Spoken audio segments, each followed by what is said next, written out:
Something happens just before life changes, but it doesn't look the way you'd expect. It's not the chaos of crisis or the fire of breakthrough, it's what lingers in between. You wake up and feel empty, but not broken, calm, but not peaceful. It's as if your soul is holding its breath. The things that once lit you up don't spark. The things that used to hurt don't sting the same way. You're not in pain exactly, but you're not fully living either. It's like standing at the shoreline in the dark, sensing the tide is about to turn, but not knowing when or how. If you're here, caught in this silent pause, know this: you're not lost. You're not regressing. You are preparing. Carl Jung believed that all true transformation begins in the unconscious, often long before the conscious mind catches up. He spoke of this in-between state as sacred, where the ego begins to dissolve and the self starts to rise. So if you feel tired for no reason, still despite your efforts, strange without explanation, you may be closer to change than you realize. This stillness isn't stagnation. It's the final breath before a new life begins. In this video, we'll explore 4 quiet signs that you're not stuck. You're standing at the threshold of your own becoming. Breakthrough isn't always fireworks or a sudden sense of knowing. It rarely feels like triumph in the moment. More often, it feels like confusion, restlessness, grief, or stillness. From a Jungian perspective, a breakthrough is not about fixing your life. It's about shedding who you thought you were so that who you truly are can rise. Jung believed that before any great leap in consciousness, the psyche must pass through a symbolic death. Old patterns collapse. Old stories lose their grip. The ego, once in control, grows quiet. And in that quiet, something ancient stirs. The self. Not the self you perform, but the one you've always been underneath. This is the deeper architecture of transformation, not about achieving something new, but remembering something eternal. The path of individuation, as Jung called it, is not linear. It spirals, contracts, dissolves, and rebuilds. And often, just before we step into new light, we must walk through the ashes of who we've been. If you feel like something is ending, but you can't name what's next, if you feel like you're in the final chapters of a story that no longer fits, you may not be unraveling. You may be crossing the inner gate. So how do you know the difference between being stuck and being on the verge of everything changing? Let's explore the 4 signs you're at the final stage before a breakthrough. Sign number 1, you feel strangely calm, but also empty. It's hard to explain to others because on the surface, everything seems fine. You're not falling apart. You're not crying in parking lots or unraveling in the middle of conversations. But something feels off, eerily still. Your emotions have quieted, but not in a peaceful way. The highs don't lift you, and the lows don't pull you under. You're just here. Not in pain, not in joy, just floating. And while that may sound like relief, it can feel unsettling, like you've stepped out of your own story but haven't yet been handed a new script. Carl Jung believed that this strange stillness is not meaningless. It's a sacred phase. He saw it as the moment when the ego, tired of striving and clinging, begins to loosen its grip. Before any transformation, the psyche must pause. Before the butterfly emerges, the caterpillar dissolves into a shapeless state. This is what you're in, the void. But the void isn't empty, it's preparation. When you stop striving, when your nervous system finally lets go of constant tension, your entire being begins to conserve energy. It's not giving up, it's gathering. Something inside you knows that a leap is coming, and it refuses to waste energy pushing against doors that no longer open. You may notice that even your thoughts slow down. The frantic mental loops that used to exhaust you begin to fade.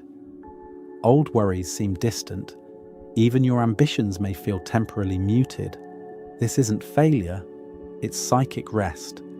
Your inner world, after fighting so hard to stay afloat, is now floating for a reason, because the fight is over. The version of you that once needed to prove, to chase, to force, is quietly dying. And in that death, space is being made for something deeper, something more aligned, more real. It's easy to confuse this state with depression, but if you look closely, it's not despair, it's surrender. It's not numbness, it's neutrality. The soul is exhaling after holding its breath for too long, so if you feel calm in a way that also feels hollow, don't panic. Don't rush to fill it. This quiet emptiness isn't the end. It's the sacred pause, the inhale before the transformation begins. Sign number 2. Old triggers no longer hook you. At first, it doesn't even register as a shift. Someone says something that would have normally set you off. Dismissive, passive-aggressive, manipulative, and instead of reacting, you just notice. You see it for what it is. You breathe, and you move on. Not out of numbness, not because you're suppressing anything, but because it simply doesn't land the same way anymore. The emotional charge is gone. The sting is missing. It's like realizing you've grown out of a costume you didn't know you were still wearing. This is one of the most subtle but powerful signs of inner transformation. Carl Jung believed that what we do not make conscious will continue to appear in our lives as fate. The people, patterns, and dynamics that once triggered us weren't random.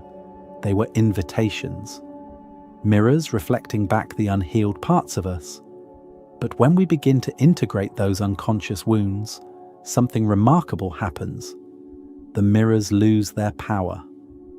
You no longer need to fight every battle because the war inside you is ending. You don't chase closure from people who can't give it. You don't collapse when someone misunderstands you. You don't abandon yourself to be chosen. This isn't apathy, it's evolution. You're not disconnected, you're discerning. The inner hooks that used to yank you into reactive loops have been untied, gently, over time, by the deeper work you've been doing. And now, when life offers you the same test, you choose differently. Not because you've forced yourself to, but because you've changed. You've shifted from survival to sovereignty. You've stopped handing out backstage passes to people who only show up when it's convenient. And in that quiet refusal, something liberates. Your energy returns to you. Your peace stays intact.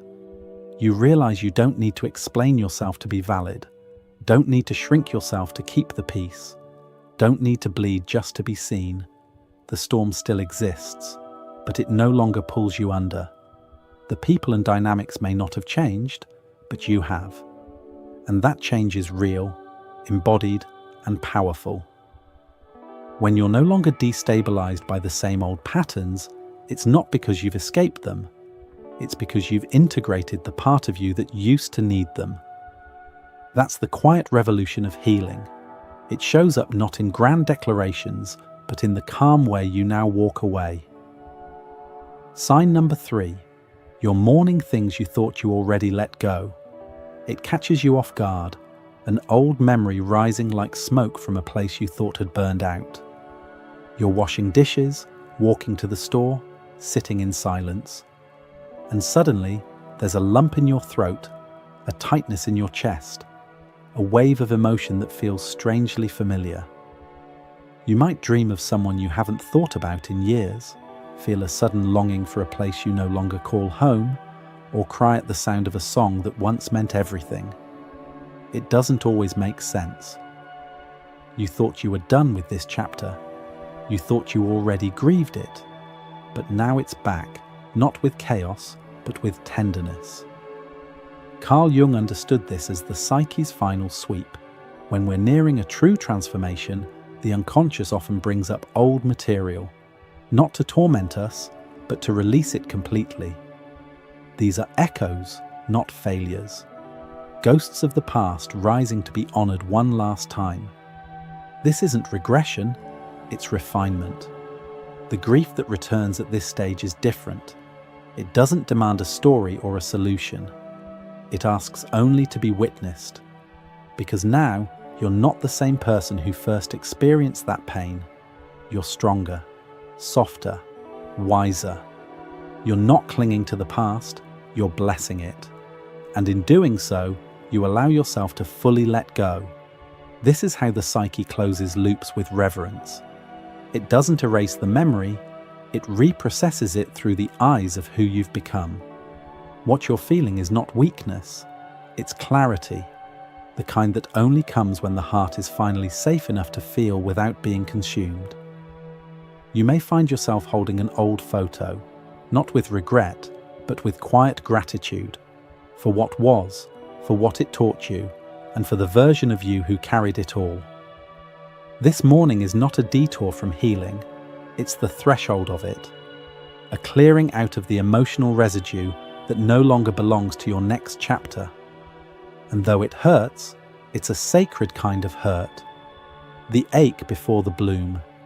This is grief clearing the soil for joy, the heart making space before it opens again. Sign number 4. You feel called to let go, but don't know what comes next. After all the clearing, the calm, the detachment, and the grief, you find yourself here, in the strange in-between. You know something is ending. You can feel it in your bones. A chapter is closing, a role dissolving, a pattern unraveling. But what replaces it hasn't arrived yet. You're standing on the edge of the familiar, staring into a fog you can't see beyond. And that uncertainty, though quiet, is heavy. You feel the urge to release, to surrender, to stop clinging to what no longer fits. But you have no map for what's coming. Carl Jung spoke of this liminal space through the idea of enantiodromia, when inner opposites collide, creating such tension that the ego is forced to soften, to yield. It's the moment when your old strategies no longer work and your new ones haven't yet formed. This isn't collapse, it's not failure. It's the soul calling you to surrender, not as defeat, but as alignment. The deeper self, the one beneath the noise, already knows what the mind cannot yet name. And so you stop. You no longer chase clarity like a prize. You no longer wrestle for control. Instead, you sit in the not knowing. You listen, you wait, you trust. And though the mind may scream for certainty, some deeper part of you knows that this pause is not empty. It's sacred. You begin to clear space in your life and within your being, space for what's to come. You might find yourself removing things that once felt essential, pulling away from people who no longer resonate, simplifying, softening. There's no big explanation, just an intuitive whisper. It's time. You don't need to know where you're going yet. You only need to stop resisting where you are, because this is the final test before transformation, the moment where you're asked to loosen your grip on everything you thought defined you and trust the unfolding. Not in theory, but in practice. Not in comfort, but in faith. You're not floating aimlessly. You're being held in place by something wiser than logic. The seed doesn't need to understand the tree it will become. It only needs darkness, stillness, and time. So if you feel called to let go, even without a next step in sight, don't panic. This is the soul's threshold, the edge before the emergence, the quiet trust before your next becoming. As you sit with these signs, this calm emptiness, the fading of old triggers, the unexpected grief, and the call to let go, take a moment to ask yourself, which of these have I felt lately? You're not stuck. You're not broken. You are in the sacred space of becoming. This is your threshold moment where who you were meets who you are becoming. To honor this passage, consider lighting a candle or writing a letter to your future self, marking this edge with intention. Let the ritual be a quiet ceremony of release and invitation, a way to witness your transformation unfolding in real time. Remember, you don't need to see the entire path to know you're on it. Sometimes your soul already knows, and your only job is to listen to the silence, the stillness, the subtle stirring beneath the surface. Trust that you are being carried forward even when the way is not clear. You're not lost, you're in between, and the in between is holy. The cocoon isn't failure, it's preparation. Carl Jung taught us that the unconscious moves quietly, shaping and shifting beneath awareness before it reveals itself in the light. So if your life feels strange, uncertain, or still, this is the sacred sign of transformation. You are standing at the threshold, not of an ending, but of your greatest unfolding. This is Echoes of Psyche, where the soul remembers what the mind forgets.